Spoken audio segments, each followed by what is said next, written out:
Rebel's Guide to Getting Married with Josh Withers. Welcome to a brand new format of the podcast today. This is the Rebel's Guide to Getting Married. The heart, the spirit, the vibe has not changed. But what has changed? How we're going to do things. You see, the podcast before this episode, if you kind of skip back in the app, you'll find that they sounded a little bit different. They're a little bit more preachy. Maybe I was answering a question, but I'm going all in on the question angle. In fact, it's just becoming a talkback show. I just want to talk to people that are getting married and help them plan good and meaningful and awesome weddings. If you want to ask a question, if you want to be on the show, please join me. It'd be so good. Head to therebels.guide, fill out the contact form, and I'll give you a call back. And, let's just get into it. Your questions about how to plan an amazing and a meaningful and a good wedding are right here, right now. The Rebel's Guide to Getting Married with Josh Withers. Okay, joining me on the phone right now is Dan. Hello, Dan. Hey there. So you guys have made the big plan, but maybe you could bring your question to everyone listening to the Rebel's Guide today. How can I help you? So basically we're eloping and we just need some help trying to figure out how we're going to break the news to the family, because we know that it's going to be a little bit like a sensitive topic to talk about. Okay. Particularly for the family, not for us. We're already happy with our situation. We like our decision. It's just we know that it's going to be a fight. So maybe to help me out, give me a little bit of context around the family. Are they from a certain kind of religious belief or culture, or what are their expectations? So my partner's family is actually Australian, nothing out of the norm. They just really want a big wedding. My family is from Latin America. They should probably want a religious wedding. But surprisingly enough, they were happy for us to be happy, and they know we're eloping, and they are totally supportive. So that's fantastic. It's just we know that the other side of the family, they are expecting a really big wedding with a ginormous guest list, and it's a little bit daunting. Okay, so there's so many different routes, to attack all of these things in life. Were you wanting to kind of do nothing with the family and just kind of break the news to them, or did you want to offer a kind of a soft landing for them in the form of maybe what you might call maybe it's an engagement party, and then we get up at the engagement party and say, we're already married, ha ha ha. And it's like a soft landing for them, or do you just want to kind of break the news, over a dinner or something like that? We were thinking on an engagement party, and we started organizing that for them, but then they started taking over the situation, and it's getting out of hand. And the only situation saving us right now is COVID, because that's limiting the number of people we can invite. Yeah, it's actually a really nice situation, isn't it? Like, sorry, I'd love to invite everyone. I can't, though, because, the whole death thing.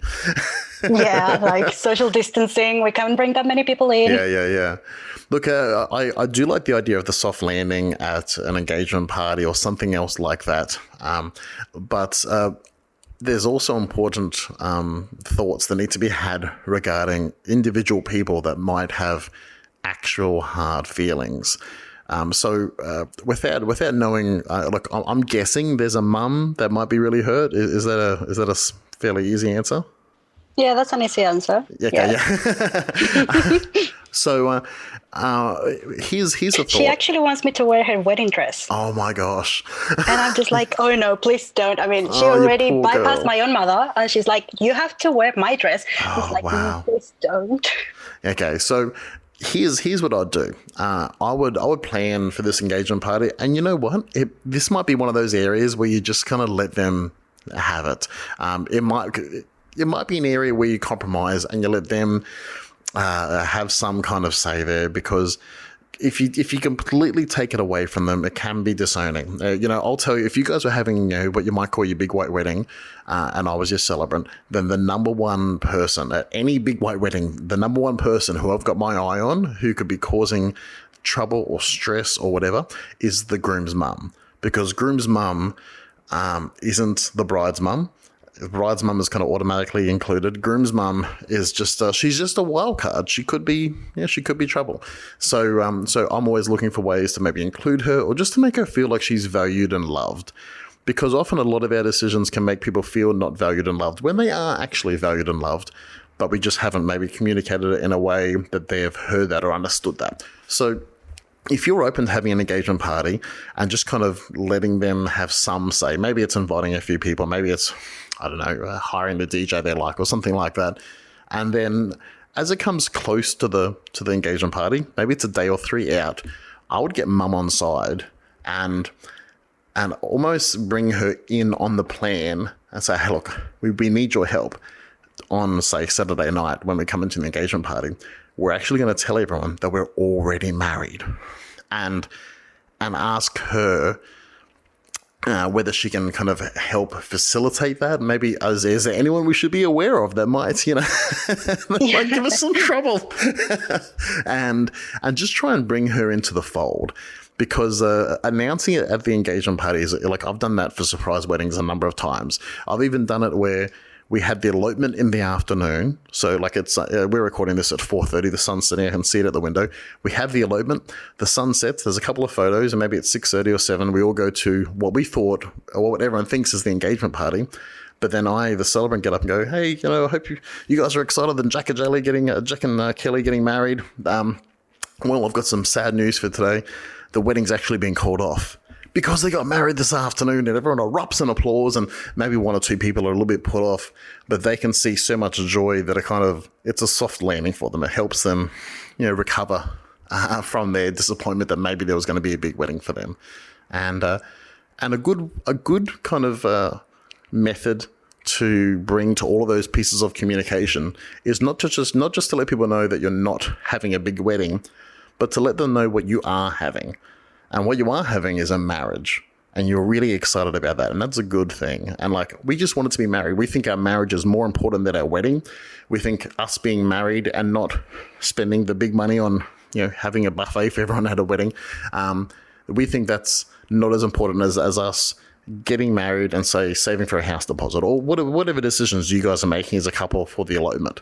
Because, for some people, a big wedding is important and valuable and it's good. But for some people, it's not. And that's completely okay. Yeah, I mean, I totally understand her point of view. It's just she's not really thinking on our happiness, probably, because she's always talking about all these things that she wants to have in the wedding, the people she wants to invite to the wedding. And it feels like even if I bring her in just before the engagement party, it's not going to be enough for her. And we don't want to hurt her. Neither of us want to hurt her. It's very complicated. Yeah. And I do hear you on that. I'm familiar with that kind of person. And maybe this is another situation, like I was just saying, with the offsetting the wedding, saying, look, we would love to have a wedding. We would love to spend $80,000 on a massive wedding. But we would also love to, say, buy a house, or whatever your situation is. Maybe you're saving for something else, or whatever your kind of circumstance is. And I really do hope and believe that a mum that loves her son and you would hear that and say, oh, cool. Well, we don't get a wedding, but at least they, say, get a house.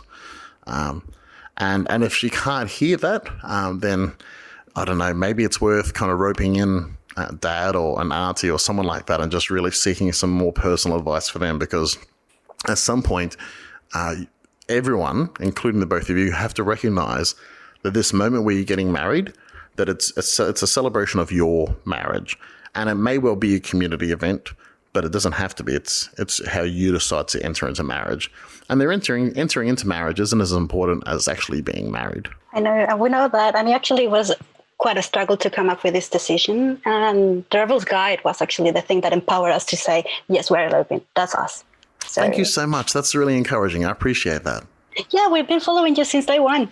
Oh, thank you so much. Well, that's the best review I could get on an afternoon where I'm recording. Thank you so much. Okay, and thank you for your help. It actually shed some light.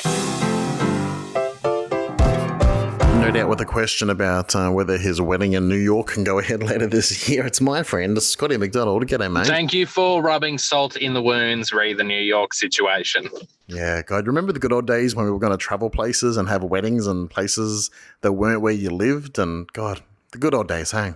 You know what though? I think whenever I think about this in terms of like a time frame, like we were planning this wedding with 100% certainty still in February, March. Yet here we stand in July with a little bit less certainty that that the USA is going to let us in. So unless you're planning something a little bit more local throughout the kind of COVID restrictions, what's your question today for the Rebels Guide? Okay, so, we've obviously addressed the fact that COVID is an issue, and obviously we're having a COVID-safe wedding. We've found a great venue that's really on top of that. But with that comes two interesting prongs to our wedding. The first one is obviously numbers are lowered, and that includes vendors. Like that's a really big part of it, is the vendor numbers are lowered. And also, the people that are coming are from a much, much tighter circle than what our wedding in non-COVID time would have looked like for us. And so the question that I have really is about music. I think we don't have a big high school group who'll be doing almost like a reunion thing and hitting the dance floor. The last wedding I went to with my family friends at it, they didn't hit the dance floor. And I think it's just making us start to wonder, is it worth investing some of those numbers of people we can have at our wedding into a band or a DJ or something along those lines, at the risk that they may not even actually add that much to the party? Or is it safe to just fall back on a Spotify playlist that's well curated in the background? And I preface this question knowing full well that a Spotify playlist is not a music professional, that someone that's good at making Spotify playlists is not a wedding DJ, and that's quite insulting to their trade to say that. But I guess under these circumstances, what do you think? So imagine, just for example, that there wasn't a global pandemic and shutdowns and restrictions, and it was just like imagine it was a year like, say, 2019, for example, just to try and reach back in your memory that far. If you were planning a wedding and you were having a reception at that kind of wedding, and we were having this kind of discussion, I would say two things. One is that your wedding can only be what it is, in that you can't kind of pull blood out of a stone. So the people that are there and the two of you getting married, and like that is what it is. And so no professional can really make that into something it's not, which is to say that like if you guys aren't hitting the clubs 24/7 and just like dance party, like if that's not you, then it's probably not going to be your wedding. And like, yes, a wedding is a special occasion, and so sometimes you kind of, you might dance more there if you weren't there. But yeah, it is still just you guys being you, and so you've got to really honor the fact that you are you, and recognize that this is a personal thing for you and your people. And so there's that element, and the other element is that band / DJ / playlist / guy on a ukulele. None of that matters as much as what were the two of you, like you and Kim getting married. What would make you have fun? Because if the two of you are having fun, everyone's having fun. So if the two of you are on the dance floor, everyone's on the dance floor. And if the two of you could get on the dance floor for a band or a DJ or whatever, then everyone will just get into that, because grandma's not sitting there waiting for her bangers to come out. Grandma's like, oh, they're up there having fun, I'm going to get up there and have fun, because they're all kind of feeding off your energy. So that's imagining we're not in COVID times, but we're in COVID times, and there's like, if you were getting married this afternoon, there would be restrictions saying that that you should sit down as the DJ drops his sick beats. And I'm like, oh, that's just a weird part. Like, that's a weird nightclub, let alone a weird wedding. So if I was planning for a reception this afternoon and all of your people were there, I would imagine not having a pumping dance floor and trying to create something that would complement that. And it might still be that for the two of you, and actually here's a good question, is a first dance, like that kind of ritual of having a first dance, is that something that's valuable to the two of you, or is it something you just think you do because that's what you do at a wedding? Or have you got a thought about that?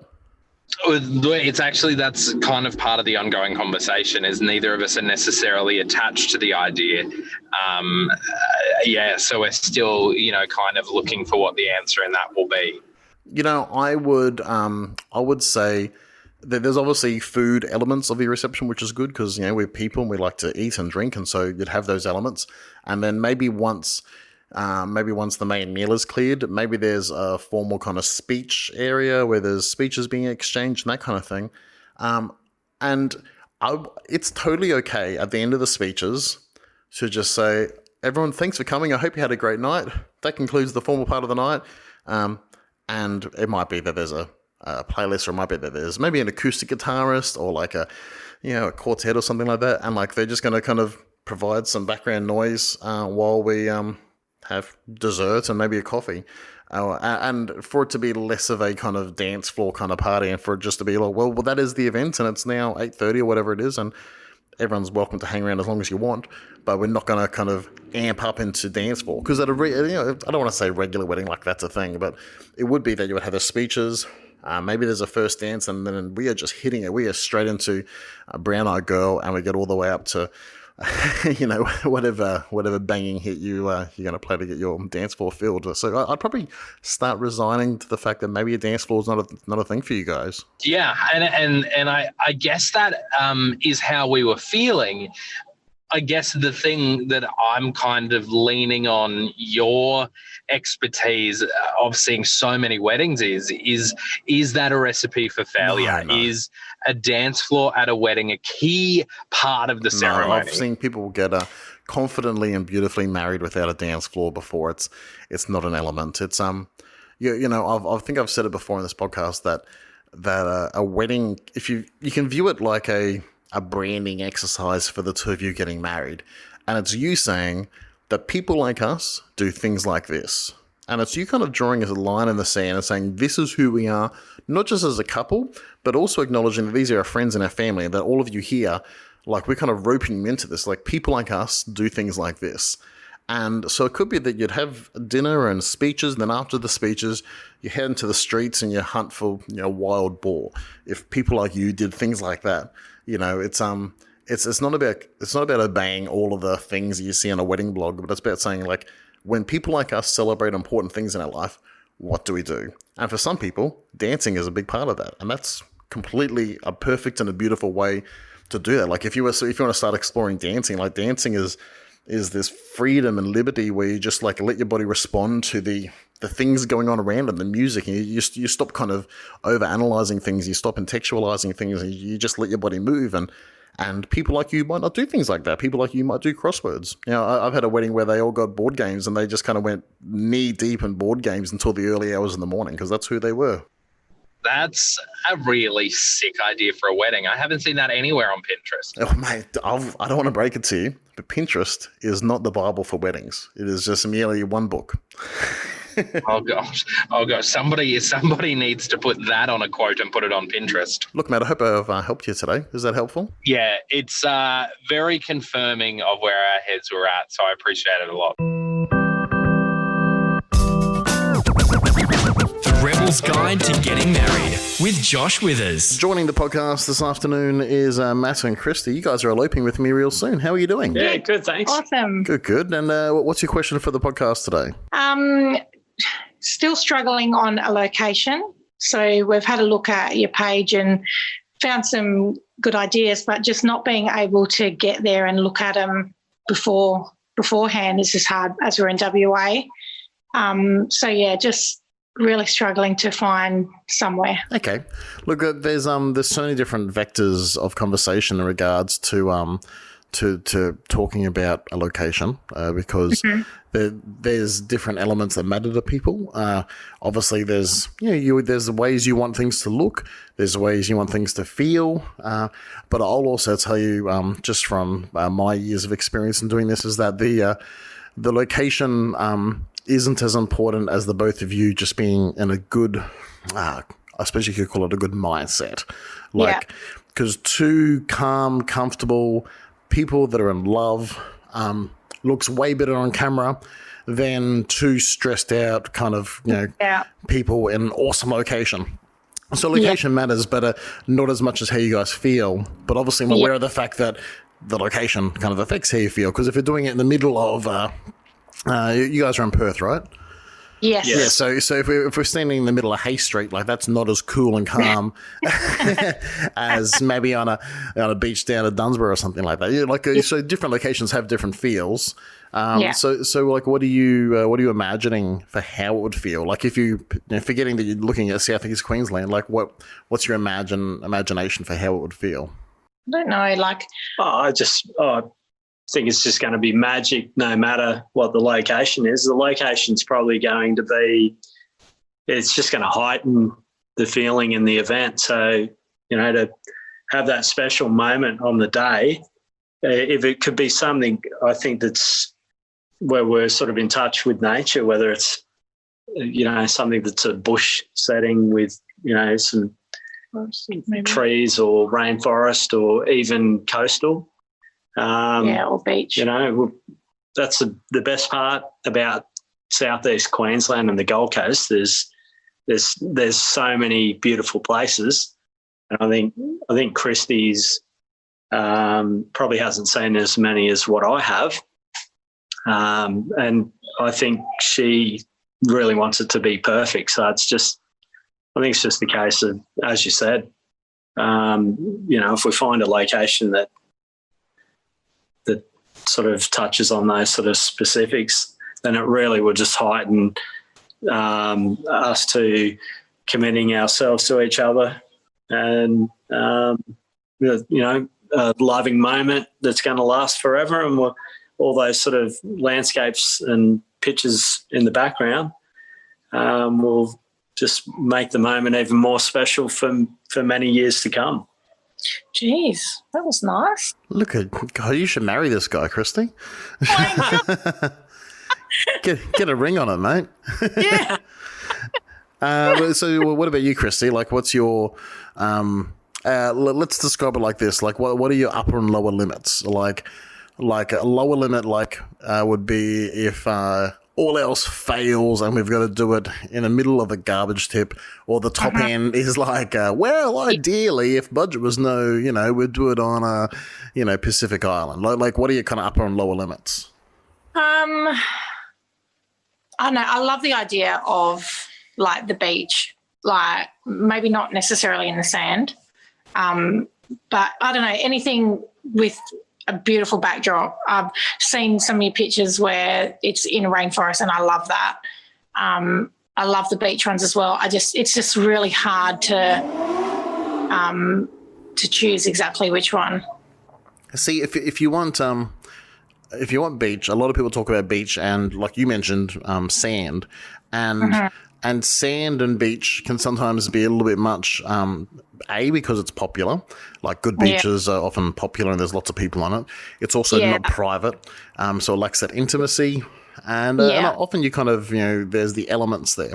So sometimes trying to find a beach-like thing that's maybe not so public is nice. And with that, like on the Gold Coast, you're not really going to get that on the Gold Coast, because the 40-odd kilometres of beaches here are heavily populated. I can see a beach from where I'm sitting right now, and there's people on it. So, so for a little bit more private, you might start heading towards northern New South Wales, Cabarita, Hastings Point, through Byron Bay, and at that stage, I haven't asked, are people joining you? No, just us two and our 10-year-old daughter. Okay, cool. So, so with that, you it doesn't matter so much where you are, because if you've got guests, you want it to be accessible, and you need people to be able to, say, park a car and hold 10 guests or something like that. So if I had to guess right now, I'd probably start looking at one of the maybe points that overlook a beach around the northern New South Wales coast. Yeah, that's lovely. Because it feels good, but it also it's not far away from civilization. Yeah, I did see one of your pictures at Hastings Point, and I thought that was beautiful. Matt used to live there when he was little at Hastings Point, so that also means something. Yeah. Yeah, I know Hastings Point and Cabarita really well, Kingscliff. It's a different world these days, mate. You and I can't afford to live there. It's crazy, like that massive resort along the coast there now. It's totally different. I remember camping in spots that were pretty much just straight on the beach, no civilization. But it's Times have changed. Different world. And so with your elopement, we'll do it as close to sunset as possible. But have you got any other thoughts about it? Have you prepared some vows, that kind of thing? Not yet, but we've still got a little bit of time, so I'm going to work on that. Yeah, you got some time. Let me round out the phone call with a really quick pointer on some vows, because I reckon that personal vows are probably I don't want to say the most important, but like a valuable thing to an elopement, because it's just an opportunity for the both of you to say, hey, I really like you. Dare I say, I don't hate you. And you would find more words around that feeling that would accurately explain in a way that's really personal to you that you really, really, really, really, really, really, really like each other, and that this moment is important to you, then your marriage is important to you.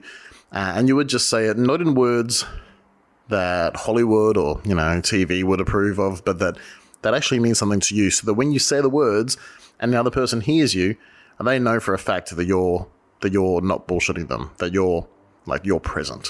Because you guys know when each other's lying. Like if, Britt and I always have it like, something will come in the mail and, I don't remember ordering that.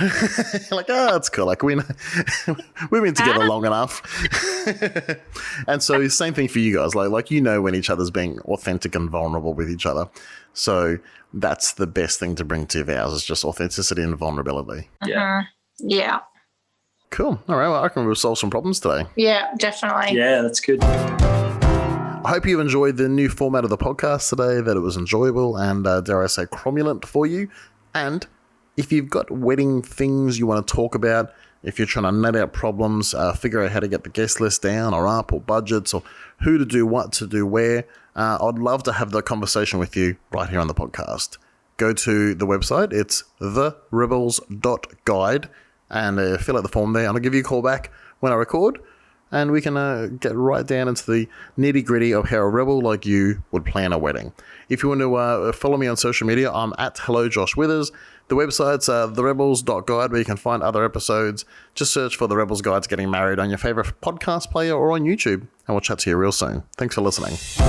Find the rest of The Rebels Guide at the website www.therebels.guide and on social media at Hello Josh Withers. The Rebels Guide to Getting Married is created by Josh Withers. Music by Jeremiah Busniak. This has been a Withers XYZ production. Unless you didn't like it, which is weird because you're still listening.